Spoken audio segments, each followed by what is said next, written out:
Greetings. This is Justin Allen, the Elite Nurse Practitioner. Welcome to the Elite Nurse Practitioner Show, a podcast dedicated to nurse practitioner entrepreneurism and achieving financial freedom, where I talk directly with nurse practitioners who need help. Listen up, our market is saturated. Jobs can be scarce. We are underpaid. We are undervalued. We are taken advantage of by the sharks within the healthcare system, and frankly, screw that. I'm sick of it, and it's time for a change.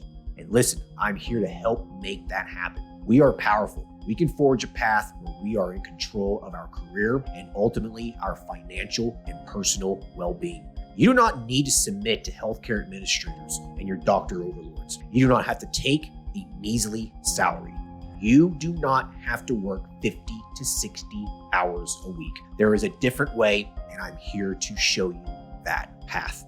This podcast is raw and unfiltered. I have not talked to the nurse practitioners in this podcast prior to the call outside of an email exchange to schedule the episode. What you're about to listen to is a consultation session between a nurse practitioner and myself. It is real, it is unscripted, it is unplanned, and I have no idea what we're going to talk about. Anything and everything can happen during our conversation. The nurse practitioners in these episodes are struggling with an issue in their professional or financial life, and they have reached out to me for help. My goal is to help the nurse practitioner with actionable advice that will enhance and improve their professional, business, and financial life. My other goal is to hopefully help my nurse practitioner sisters and brothers build a more productive, powerful, and free life. So I hope the content and information within these podcast episodes does just that.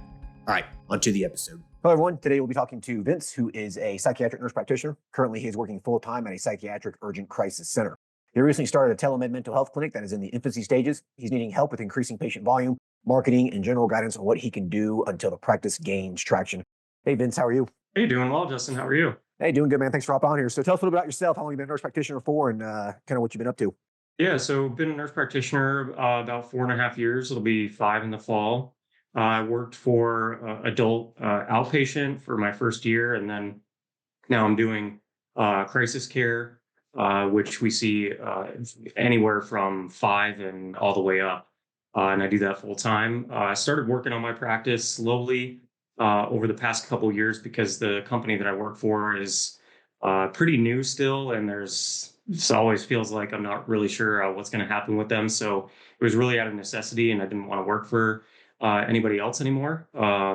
So started it very slow, and then last summer took a couple of your courses, the billing one, and then the psychiatric practice, and then really started kind of pushing myself towards that. I started seeing a couple of patients in the fall of last year.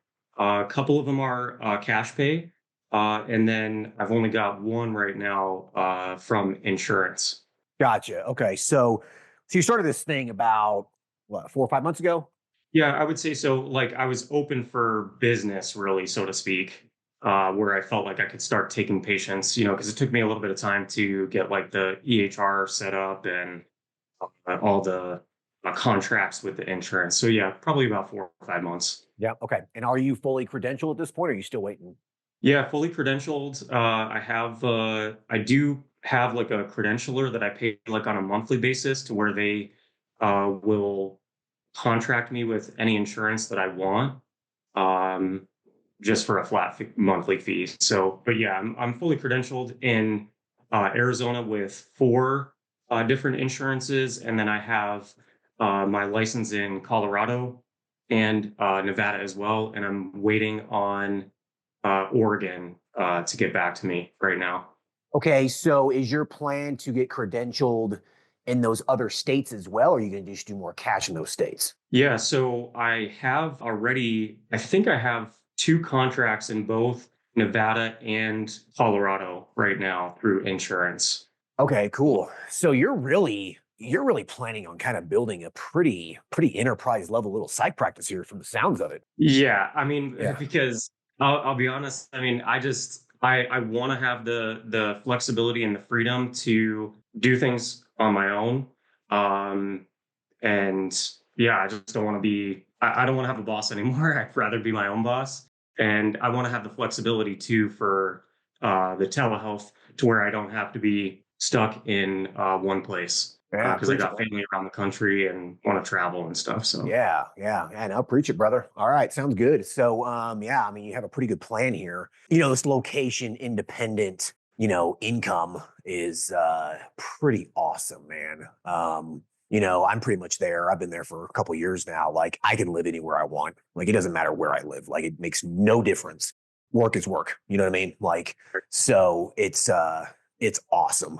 that's Yeah. that's yeah, that's what I'm trying to do. So Yeah. It really is the only way to work, man. You can, right. you just location independent income. You can live anywhere. You can go on vacation. You can do whatever you want. Like it's pretty liberating. Honestly, I couldn't imagine going back to actually having a job. There's no way in hell. So it sounds like you're on the right path here, dude. Like it sounds like you're, setting this up to be something that could be pretty successful and probably could generate a really, really healthy income for you. Um, Yeah. with mental health in general, I talk with a lot of psych NPs, and from what I've gathered, is that the majority of psych NPs who own their own practice, the ones who are successful, accept insurance. The cash based mental health tends to be a little bit more of a challenge because just a lot of these patients have insurance, they want to use it. Right now, it's possible to have a cash based concierge kind of mental health thing. I mean, it's definitely possible to do, but your patient population is going to be a hell of a lot less than it would be, if you accepted insurance or like compared to like weight loss, for example, right? Yeah, Yeah. absolutely. So I think you accepting insurance is setting yourself up for success. Oh, So okay. yeah, Yeah. Yeah, I yeah, mean, I was kind of surprised, honestly, like that I even have two cash pay people because I set my rates, I mean, pretty aggressively high, and I did because I just didn't think that anybody was going to pay me cash. But I've got two of them, and it's kind of nice. But yeah, yeah, I mean, the insurance part is really where I'm finding I'm having the most difficulty because so I used I'm set up with Charm EHR. I know that was one of your recommended ones or one of the ones on the list of yeah, possible ones yeah. because they had video integration and they had the billing and like so I'm sitting here one day and I'm like, all right, I took the billing course and I'm going through and I'm like, this patient has got Optum and it's supposed to like auto check and make sure that their insurance is, I can accept it and get paid for it and stuff. And I'm going through to submit the codes and it's firing errors here and there. And I'm like, I have no clue what this error means. I'm trying to use ChatGPT to figure it out. And then finally, I'm just like, all right, whatever. I don't care. Like, I'll just, so basically, this one person that I'm seeing for insurance, I'm just doing it for free right now. She gives me her copay, which is $50, but I'm like, at this point, I just saw it as like, all right, I'm just taking it as a loss and a learning part Yep, right now. yep. Because I can't really, I don't know. I just got to that point and I'm like, I don't really have the time or patience right now to sit down and figure out the billing aspect. I'm working full time already as it is. And, life just, you want to do other stuff too. So, Yeah, man, that's okay. I mean, you're learning, right? It's okay to take a little bit of a right. loss as you kind of, figure out the processes and stuff. I mean, I think most business owners do take a little bit of a loss, at first until you kind of get your feet wet, until you kind of work all the kinks out and you kind of figure it all out. So that's okay, man. That's completely normal. Well, this cash-based thing now, it can work if you have some higher end clients that are happy to pay you for the convenience. Me, for example, like if I wanted to come to your clinic, I was like, hey, listen, man, I need some Adderall or something. I'm kind of, my mind's kind of going all over the place or whatever. I would be happy to pay you cash to make my life easy. You know what I mean? Right. Yeah. So there is a market for that.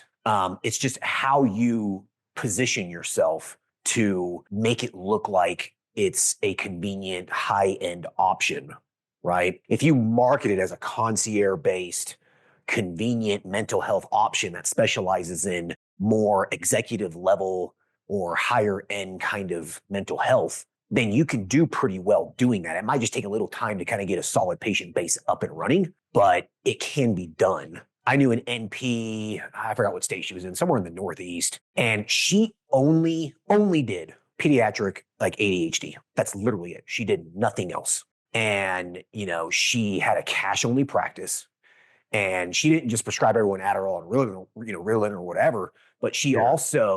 she also had some other like cognitive behavioral therapies and some other things that she would do as well. And the protocol that she developed or used or whatever was pretty successful in treating these children with ADHD. And she was only in one state. And she did very well. And, these wealthier parents were happy to pay her $250, $500 a month for this.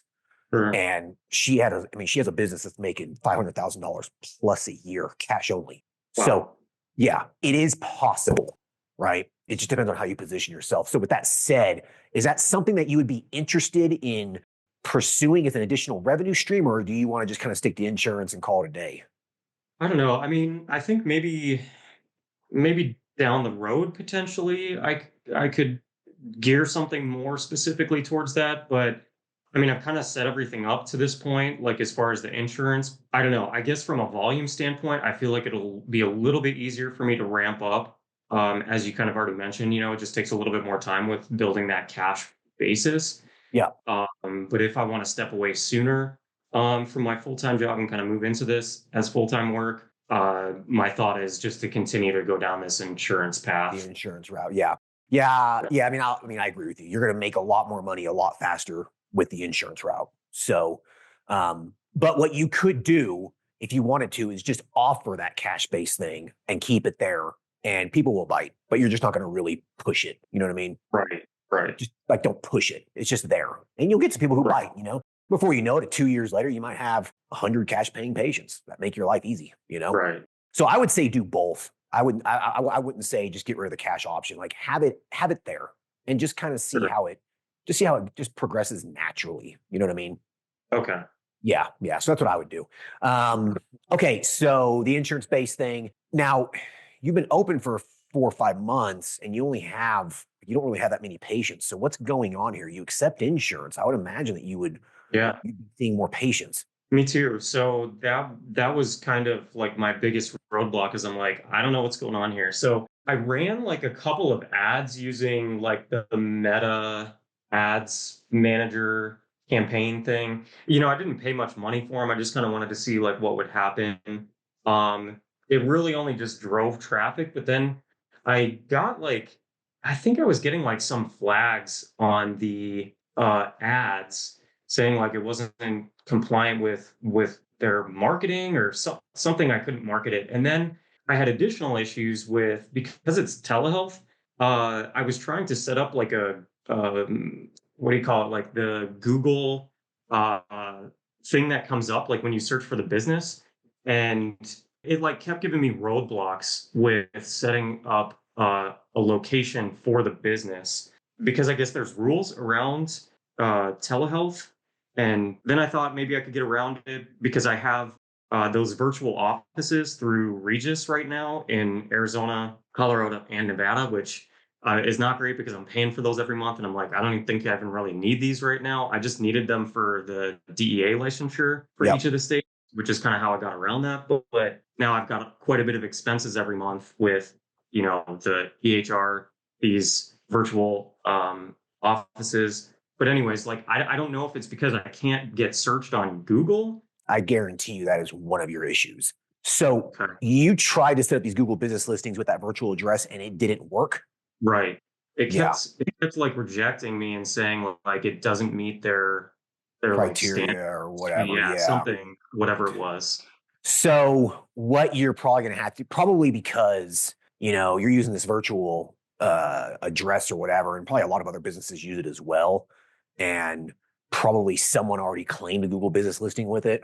And so Google's probably flagging it as like, hey, wait a second here. We're getting a bunch of requests for the same address. Like, what the hell is this? So what you're going to have to do, you're probably going to have to find some sort of shared workspace place that might have like little suites attached to it with, registered addresses, and just pay the couple $100s a month or whatever and see if that works. So like basically getting out of the Regis virtual workspace and then Correct. finding An actual physical workspace. Yeah. So like I live in Colorado, and the city that I live in, I drive around like the downtown area, and there's like these little places that are like, shared workspace or whatever. And like I walked into one just to kind of just see, what it was all about. And yeah, it was just like a shared workspace. There was like a little like almost like a little like UPS box kind of thing. It had like little, like little boxes for everyone's little address and stuff. So like you could find something like that to use and see if you can register a Google business listing with it. So what I would do is I would look for some spaces like that. Okay. Or look just for some cheap ass podunk, one room offices in some building, that costs a couple $100 a month. It doesn't matter if it's in a shithole part of town. It makes no difference. Okay. Just find something and look at it, call them up, see how much it is, whatever. And be like, okay, cool. And before you purchase it, create the Google business listing and see if it takes it. If it does, then go ahead and purchase it. Okay. Yeah, that's what I would do. If it kicks it, then obviously don't waste your time, find something else, right? Yeah, because I had tried even the strategy that I think you mentioned, which was like try and get in touch with like a like therapist or some office like that, and I got quite a few rejections or like nobody emailed me back or called me back. That I found to be a little bit difficult, and I probably could be a little bit more persistent with it, but dude, I just found that to be kind of a roadblock. That's a numbers game, brother. Like, Okay. That's like online dating. It's a numbers game. You got to message lots and lots and lots of women. Okay. Okay. You got to message lots of women. All right. Like I'm recently divorced. And so like I'm doing like this online dating stuff. And I'm starting to realize like I got to message a lot of girls and get a few bites. You know what I mean? So yeah. So I think that's kind of how you got to kind of pursue this, man. You really need to like really just sit down one day for 4 hours or something and just go through it and just call and call and call and call. You might have to call 100 of them before you get someone to bite. You know what I mean? Yeah.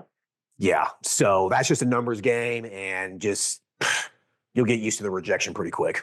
Okay. Yeah. But someone will bite, dude. Like if you find a therapist who might just recently opened, for example, then they're going to see you as a referral source too, and they might be able to help you out. You know what I mean? Yeah.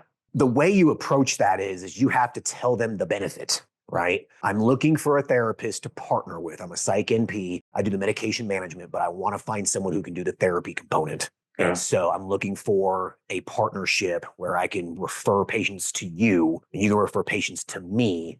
And I could potentially, hopefully, just try to use your address for my Google business listing. And ultimately, it's going to be good for you because people will just walk in. Then you refer them to me and then you do the therapy component. Like it's a win-win situation. Okay. Yeah, that's kind of how you pursue it. Okay. Anytime that you're negotiating anything in life, you have to make sure that you outline the benefits of it with that person. Even like with online dating, for example, I outline the benefits of dating me. Right. You know what I mean? Right. So it's the exact same thing. It doesn't matter what it is in life. Like you have to, that's kind of how you have to pursue it.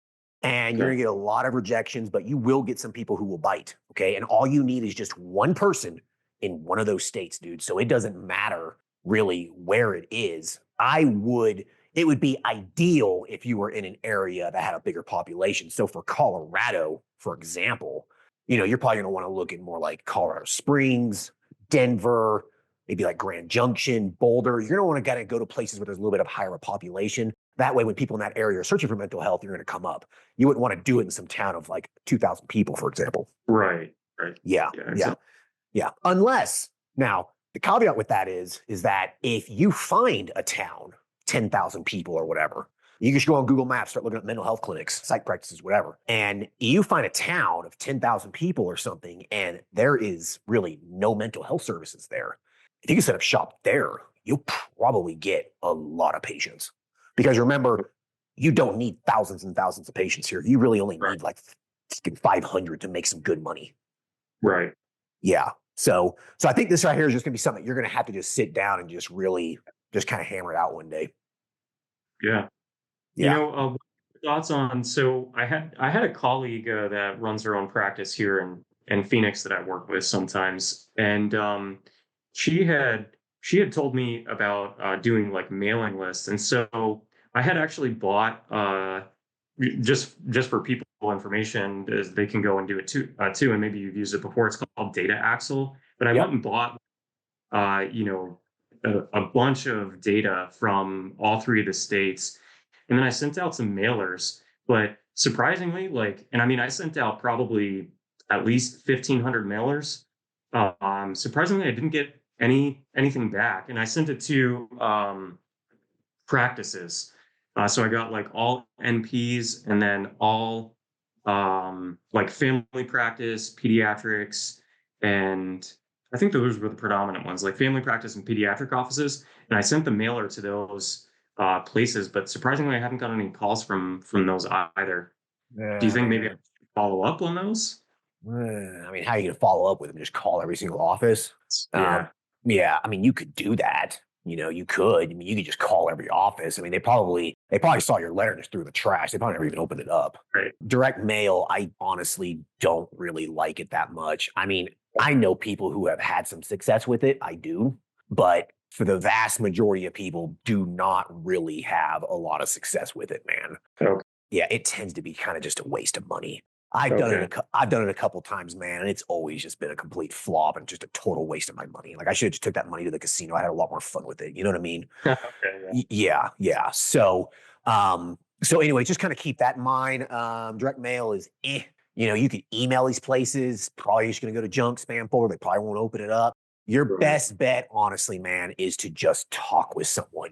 Call them up and just be like, "Can I please speak to the practice manager?" Okay. Yeah, and they'll be like, "Can I say, can I ask who's calling? My name is blah blah blah with other blah blah blah whatever with blah blah blah mental health practice whatever it is." Call them up and just see if you can talk to someone. Again, dude, it's a numbers game. Okay. Okay. But all it takes is one or two people to say yes. And now you have an amazing referral source that Okay. can really scale your business. Now, Okay.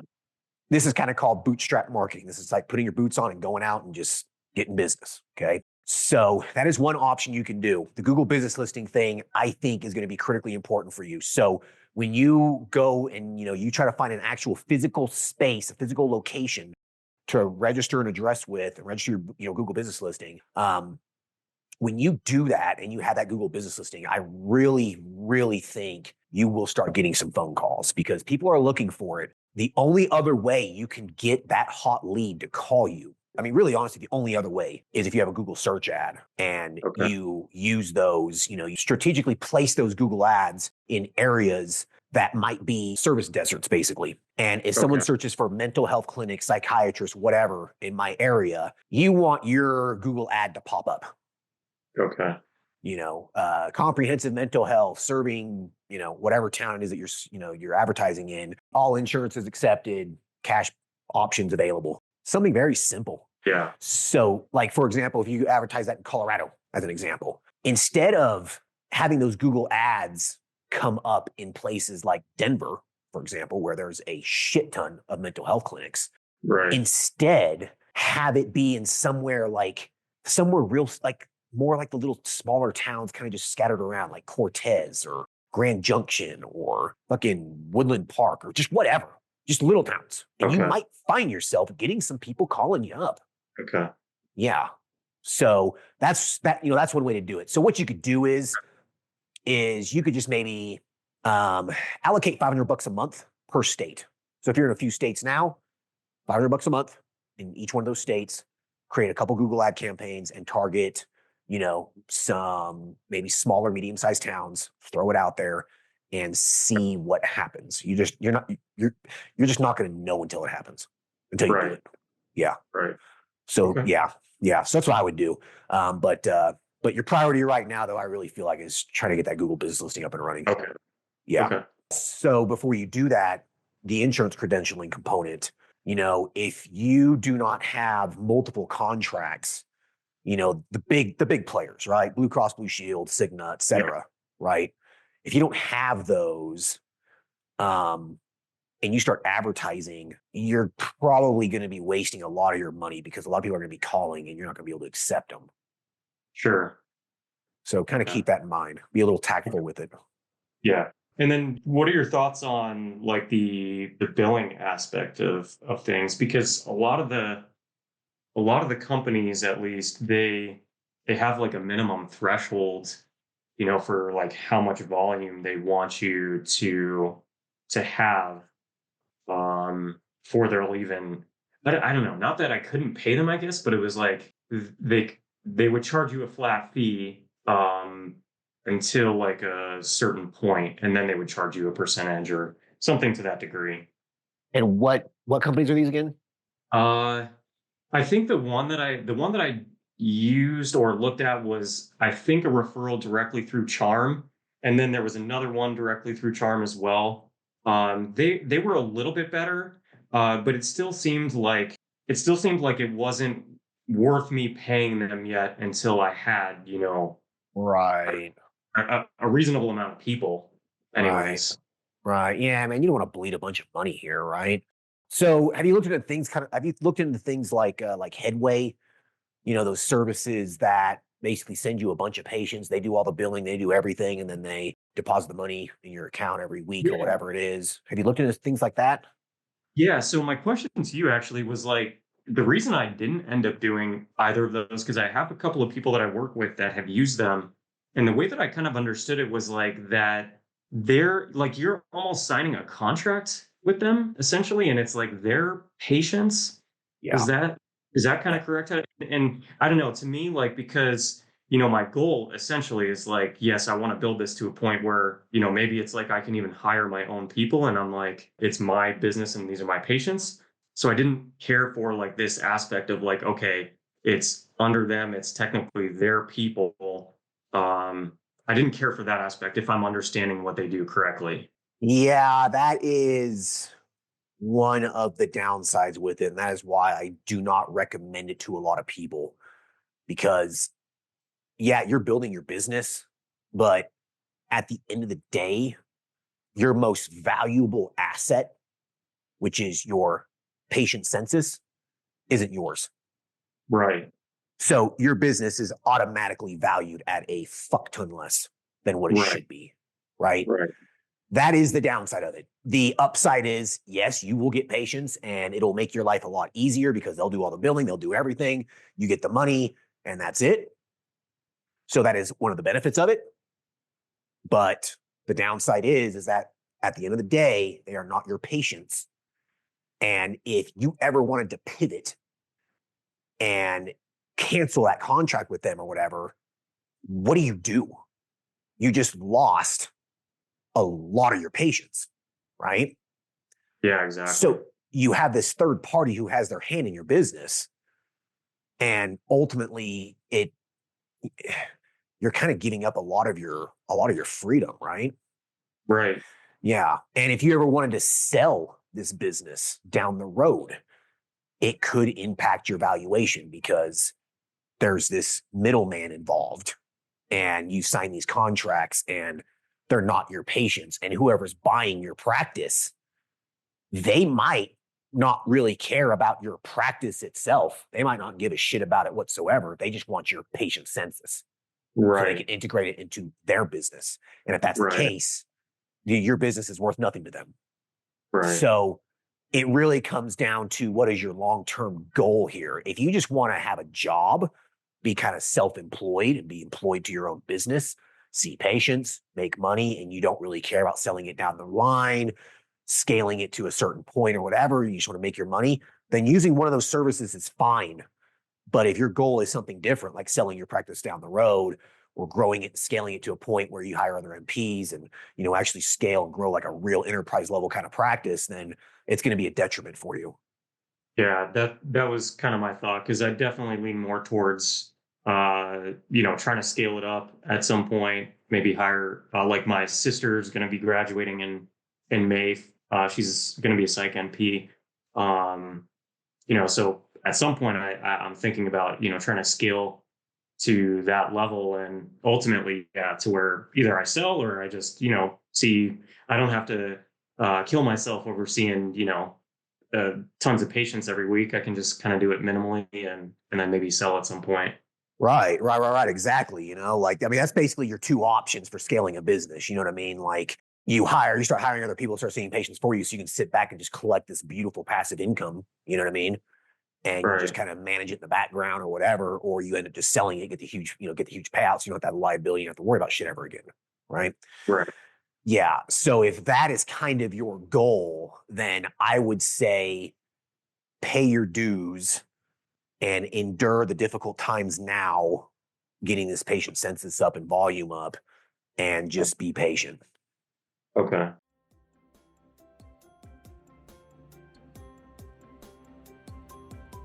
All right. I hope everyone's enjoying the episode so far. I just wanted to take a quick break to thank everyone listening and also give a big thank you to all of my social media followers and email subscribers. If you haven't done so yet, please subscribe to our email list at www.elitenp.com and make sure to follow us on Facebook, Instagram, and LinkedIn. Email subscribers will receive updates on new weekly podcast episodes, multiple weekly articles we publish, new courses, and everything else related to helping you succeed. Remember, all Elite Nurse Practitioner courses are designed to help you build a niche practice, increase your financial strength, and to break free from the rat race. If I can break free and the other countless nurse practitioners can break free, then so can you. Additionally, please share this podcast with your other nurse practitioner sisters and brothers out there. The more NPs that venture out on their own, the stronger our profession will become. Now, let's get back to the episode.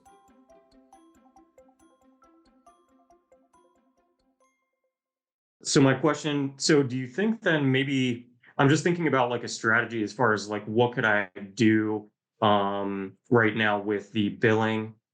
So if I like, let's say I get the physical location here within, the next couple weeks and in all three of these states, and kind of ramp up with some of the marketing. And as I start to see some of the increased volume, do I just kind of say, all right, maybe for these first couple months, I'll just kind of take a loss with some of the insurance, but then know that, as I'm seeing that this is continuing to be successful, then I can plan, maybe 2-3 months down the road that I'm going to bring this biller on and it's going to make sense for me to pay them and for them to work with me. Yeah, I mean, you could do that. Great way to think about it. Yeah, and you could do it that way, yeah. Or are you doing the billing yourself now? Yeah, it's just not successful, like, because I don't understand it. So what you need to do, honestly, man, and just call it at this, hire a decent medical billing company. Okay. They'll charge you 5%, give or take. All right. And they handle it all for you. And then you don't got to worry about it, dude. Like just do that. Like, you can hire someone in-house to do it for you as you get bigger. But like right now, that's just one thing that you don't really need to be focusing on that. You need to be focusing on growing the business and getting patients through the door. That's what that's what your job should be right now, not billing. Right. Yeah. Billing is busy bullshit work, right? Like, yeah. I mean, you understanding the process behind it and that sort of a thing, that's a good idea. It's a good idea to understand that stuff. But I wouldn't focus on it. I would just call some medical billing companies, man, and just see if you can get someone to do it for you. And the medical billing company should also be credentialing you as well. Did you do all the credentialing yourself? No. I did pay someone to do it. Yeah. Did they do a good job? I think so. I mean, I don't know. I don't know what I guess I'm not sure how I would know if they did a good job or not, but. Well, I mean, you got credential in a decent time frame, basically. Yeah, I would say so. They've been pretty efficient. Like they've got me. I believe the last time that I checked in with them, like I said, was like the two major because I told them I wanted like. Let me see if I can pull it up. I might be able to find it really quick. Like an equivalent to like Blue Cross and Blue Shield in Colorado and something I think similar to like Cigna. I don't remember the exact names, but they were two of the bigger insurance payers, and they got it done in a reasonable time frame. So why didn't they go with the other big boys too, though? Or did they? I think mostly because I don't think I asked them. So it was more so like I just have to ask them to do it. And then they'll move forward and do it for me. Okay, so this is my recommendation for you. Like when we get off this call, is start calling some medical billing companies, some credentialing companies, whatever, and you need to get credentialed with as many payers as you possibly can. Okay, like as many as you possibly can, dude. 6, 8, 10 in each state, as many as you possibly can. All right. Most medical billing companies will credential you as well. Okay, like they'll do it for you. And sometimes they'll do it for free because they know that once you start growing and scaling, that you will, start making money and they make money. Some of them will do it for Okay. free. Some will charge you $1,000 a pop, $500 a pop, whatever. Okay. Yeah. So you need to do some due diligence here and call around, Okay. and find some companies that will do it for you. They'll credential you, and then they'll do the billing. If you can find someone who can do it in all the states that you're in, great. But what I have found, I mean, I haven't really done this myself, but this is just from people I've talked with over the years, is that typically more local medical billing companies that are within the state usually are going to be a little more efficient because they have contacts at the insurance companies. They understand the processes and that sort of a thing. Okay. So you might need to have different companies do it for you in each state unless you can find, an efficient nationwide kind of company to do it for you. And I mean, I'm sure those exist, you know. Okay. Yeah. Um, Okay. but you might get better customer service and you might just get better quality work from more local kind of businesses because they want your business and they want to see you succeed because if you make money, they make money. Okay. Yeah. So that might complicate this just a little bit because if you're working with, let's say if you're in, 4 states total, Arizona, Nevada, Colorado, and Oregon, and you have 4 different companies doing your billing in each one of those states, that might complicate it just a little bit. I don't know what that would look like. Like you probably have to create logins for each one of those people. And it might be kind of confusing on their end to determine, okay, they look at your billing or whatever. Okay, what state's this in, what state's in that? Like, I don't want them like stepping on each other's toes. You know what I mean? Yeah. So that might be one of those things that you could just call around some different medical billing companies and pick their brain and just see. You might find one, man, that is really good quality. And they could just say, let's say they're based in Colorado, for example, and they might be like, you know what, we have no problem doing it for you in Arizona and stuff as well. We've done it before for some other clients or whatever. Like, you never Okay. know. Okay. Yeah. If you can keep it to one company, go that route for sure. Okay. Yeah. Okay. Cool. Yeah. So that's your job right now, dude. You need to get credentialed with as many companies as you possibly can because if you start spending a lot of money marketing this thing and you have patients call and book appointments and they're not and you don't accept their insurance, dude, you're throwing away business. Right. Yeah. And that Exactly. is another reason why having a cash-based option could be something that could bring in some income to keep you afloat for a while. Okay. Yeah, that's why I'm saying like you should probably do that as well. I would. Okay. Your website, for example, lists all your services, you accept insurance, blah, blah, whatever. But you could also put a big thing right there, concierge, cash-based mental health. And they click on it and it's a page that Okay. says, this is what I do. This is how much I charge a month. Convenient care for your mental health, short visits. You got to make it convenient. Okay. Yeah. Like make it Okay. Yeah. convenient, man. People don't want to be seen all the fucking time. If you're, like if you're a busy person making a lot of money and you're working a lot, and the last thing those people want to do is go sit at some damn office every 3 months or every month or whatever for their refills. Like it's such a time sink. But if you can make it Absolutely. convenient for them, they'll pay you, dude. I would. Yeah. I'll definitely work on that a little bit Yeah. more on my website. Yeah. It's literally very little effort on your part, man. It's making it's making a page. Like it's really not Yeah. a big deal. Yeah. I actually, speaking of a website, I had initially tried to pay a couple of people to do it, but I wasn't really happy with any of the preliminary products. And so I just used Wix and I feel like it came out just almost just as good and just spent a little bit of time, trying to understand like all the widgets and stuff, just as a side. Yeah, I kind of hear you, man. Like sometimes it's just better just to do it yourself. Like Yeah. no one's gonna care about your business more than you. Right. You know what you Right. can do. This is kind of what I suggest that a lot of people do is build the site yourself. GoDaddy, Wix, Squarespace, whatever. Build the site yourself. That way, you're the one in there typing the content out on it. right? You kind of design it, you structure it, you make it organized, you make it pretty, and you have all your content on there. Year or two down the road, as you're getting busy and you want to say, I want to have a nicer website, then hire someone to be like, hey, I want you to redo my site. All the content's already there. Make it pretty. Right. That's what I do.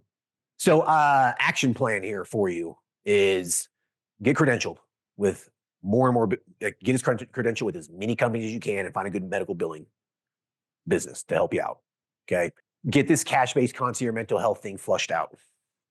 Get those Google business listings. However you got to do it, you do it. Calling therapists, renting a shared office space, whatever. Get that Google business listing. Those are really the top things that you need. That like that's probably what I'd be focusing on right now. Okay. Yeah, I think that'd be your biggest bang for your buck. Okay. Yeah. Yeah, I would agree. I think I think that makes the most sense, and I'm hoping that will help everything, because I definitely just I have a feeling that this Google thing is really kind of holding me back. And then I think once then I have the credentials, or I mean, all the credentialing with all the companies, then it'll make it a lot easier, and then hopefully with the ads, then I'll start to get a lot more volume. 100%. You will. I just What do don't you know. Like, no one knows you exist, man. That's the problem, right? Right? Yeah, you're right. Exactly. What do you think is a reasonable time frame? Like, I mean, just for me to set like a, if I'm going to set a goal for myself, what do you think is an expected time frame for me to kind of get this done in? So, from what you've been telling me in this conversation, it sounds like this business has been kind of, I don't want to sound uh, crude or anything here. It just sounds like it's been kind of part-time, half-assed. Would you say that's Yeah, kind of accurate? yeah, yeah, Yeah. definitely. Okay. Okay. Yeah, So, yeah, so it's been kind of just half-assed, right? You just kind of right, started it. You're getting your feet wet. You're just kind of seeing right. what's happening. You're working full-time, whatever. That, Yeah. that's fine. So let's just say today is day one of you actually getting fucking serious about it, right? Like, I'm going to be serious about this. I'm going to really now dive straight in and get this done. So let's just say this is day one. In 3 months, okay, within 3 months, your business should be on autopilot. So basically, all expenses are being paid by the business's revenue, right? I would say 3 months. Now, that might be extended just a little bit, maybe 4 or 5, because you're still kind of going through the process of getting credentialed with insurance. Okay. Okay. If you focus on the cash based component of it, though, and you kind of really prioritize that while you're getting credentialed, because, dude, the credentialing process, you're kind of just sitting there twiddling your thumbs. You're Right. just waiting. There's nothing to do. So over the next 3 or 4 months, if you decided to really focus your energies and time on more of a concierge cash-based kind of a thing, then you'll get more and more patients. It'll probably be a little bit slow, but if you can have 20 consistent paying patients, in 3 or 4 months, your business should be on autopilot Okay. because you're telemedicine. This isn't cost you a whole lot, right? Exactly. Yeah. Right, right. Like your biggest expense here probably is going to be those shared office spaces or, Yeah. those Yeah. addresses. Yeah, yeah. That's your biggest expense. But dude, that's a marketing expense is really what that is. Yeah. Okay. Like, I mean, it's part of your marketing budget. Like that's what it is. So you can get that Google business listing. Like it's Okay. so important. So, yeah, so you can do that. If you do that, so about let's just call it 3 to 4 months. And then once insurance starts kicking in, all right, you get those Google business listings. You get credentialed more and more and more with these insurance companies. They will start sending patients to you as well. Um, I would say 6 to 8 months from now, you should probably be making a profit. You know, I don't know how much that's going to be, 5,000 a month, $10,000 a month. Like, that's probably about what I'd be striving for. Like basically for me, a key milestone for you here is by the 12-month mark. So February, March of 2026, you should be making at least $10,000 a month profit, not gross, but profit. If you hit that, I would say that you're on the right path. And dude, it could be a lot more than that. You don't know. Yeah. Like let's say you get credentialed with Blue Cross Blue Shield or something and they start funneling you just a bunch of patients, or you put a little Google search ad up in some town that doesn't have a whole lot of mental health services. Dude, like you never know, man. You could get 50 to 100 patients in a matter of 3 or 4 months if you just happen Right. to hit the right place. Right. Yeah. Okay. Yeah. Now, question for you, before we kind of start wrapping this up, what Sure. services are you providing in mental health? Just general, like kind of everything, or are you wanting to kind of focus on a couple things? Pretty general, but my goal, I mean, I really do enjoy working with the younger population, like, anywhere from ages like 6 to 35-ish. I like working with people in that age range. I mean, I'm 36. So I think I connect better with them, but really across the lifespan. So general mental health across the lifespan is really what I'm gearing towards. Okay, gotcha. So pretty general psych. Like you're going to see Yeah. everything from Yeah. bipolar to anxiety to ADHD, Yeah. whatever. Yep. Just Hmm. okay, general mental health. So Yeah. make sure it says that general mental health. Um, and then just list out, all the conditions that you treat, put that on your website. That way it kind of, the Google search algorithms will see that stuff on there because someone might type in, bipolar 2 treatment near me. You don't want to, like you want to make sure that it says bipolar 2 treatment on your website, right? Yeah. Yeah. Uh, the cash based thing, I would say keep that high end and very niched, like Okay. executive level concierge mental health. And think to yourself, what do these people need help with? They probably have ADHD stuff going on, insomnia, anxiety. That's probably the 3 big things, right? Yeah. So kind of think about that. Like you want to do it a little high end. You want these people to be paying you $100 a month for concierge mental health. And the beautiful thing about it is that people that pay you that are probably generally stable overall. And so they're not going to be blowing up they're not going to be blowing up your phone. Right. Yeah. Yeah. Exactly. Yeah. Okay. So that's kind of how I would approach that. Okay. Cool. Yeah. I think if you do all this stuff, man, I think this should turn into a profitable thing and you should hopefully start making some money. Yeah. Yeah. That would be nice. Yeah. Yeah. So anything else we didn't touch on? Any other questions? No, I don't think so. I think that those covered my big pain points, and obviously, I really appreciate you taking the time because Yeah. yeah, it can No. be gets lost in the weeds sometimes. Yeah. Yeah. No, it's a pleasure, man. I like helping NPs with this kind of stuff. It kind of helps just give you some direction. You know what I mean? Definitely. Without getting sidetracked and going down rabbit holes. I think that's what happens to a lot of people. They just start going down these fucking rabbit holes and then they get lost. They're not Yeah. focusing on what they need to focus on. Yeah. Right. So cool, man. I like to end the episode with you asking me a question, a personal question, curiosity, anything like that. Yeah. So I don't know. What's your favorite hobby right now? Favorite hobby right now is dating. Okay. Got to Got make that a divorced. hobby, Dude, honestly, man, like, yeah, it's kind of becoming a little tiring to be honest with you. It's like, I mean, it's fun. Don't get me wrong, kind of an animal released to the wild, if you want to call it that right? way. Yeah. Uh, it's fun. That's kind of where my focus is right now. That I'm kind of just dating. So I'd say it's kind of maybe, kind of a hobby right now, or a little bit of a goal. But honestly, actual real hobby though is fishing. Like I'm really getting back into it. So I moved to Colorado recently, and where I moved from didn't have a whole lot of fishing opportunities because it was more desert. I mean, I know you live in Okay. Arizona, so there's not really a whole lot of Yeah. fishing, right? Yeah, so Colorado though, there's quite a few fishing opportunities, and so I've really kind of gotten back into fly fishing, Oh. and I recently picked up ice fishing, which is really Oh. cool. Very cool. Yeah, yeah, really, really cool. It's fun to get out on the ice and then like drill a hole. It's like 2 feet thick of ice, Yeah. and you're sitting there fishing. You start pretty early in the morning, like 8 a.m. It's colder than hell, and Right. and then about noon, the sun's kind of over your head, and the sun hitting the ice starts kind of making it crack a little bit. And Uh-huh. so you're sitting there fishing, and you just hear these huge, like, it almost sounds like someone shot a gun. Like it can be that loud. Like, what the Wow. hell is that? And the guy's Yeah. just like, don't worry about it. It's just ice cracking. I'm like, okay. Wow. Wow. Yeah. So, Very cool. yeah. So, yeah, good question. All right, cool, brother. Well, I think you're going to do pretty well here. I think, just do the things I said, and I should give you some direction. And if you want to, Yeah. I would love to do a follow-up call. I would really like to see kind of where you're at in 6 months. So, I mean, you have my email, so feel free to email me. Yeah, absolutely. That would be great.